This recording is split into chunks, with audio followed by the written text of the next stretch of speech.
Non nuove mansioni, ma una qualifica per svolgerne alcune in più rispetto a quelle per cui un operatore sociosanitario è stato formato.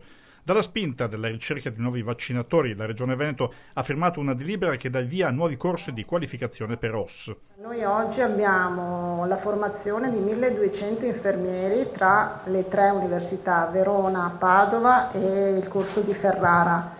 Abbiamo chiesto al Ministero un fabbisogno per 3000 infermieri.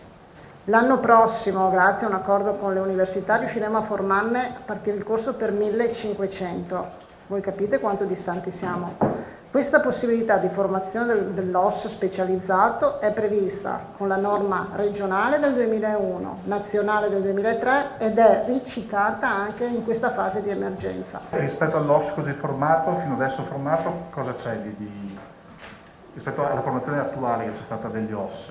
Con questa nuova delibera cosa aggiunge? Prevediamo di andare a formare 500 OSS con questa qualifica appunto aggiuntiva con 400 ore che verranno fatte 150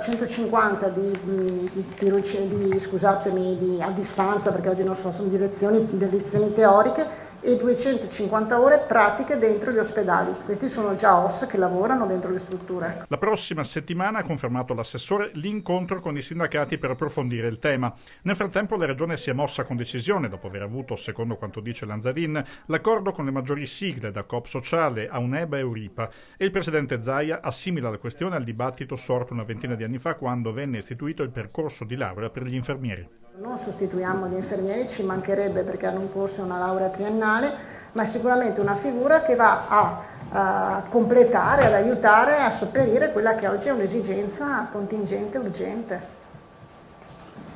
Quindi assolutamente no OSS di serie A, no OSS di serie B, e anche assolutamente niente contro chi invece fa un corso con una laurea triennale, che è giusto che divenga insomma un corso approfondito con determinate mansioni che non sono le stesse che avrà questa qualifica.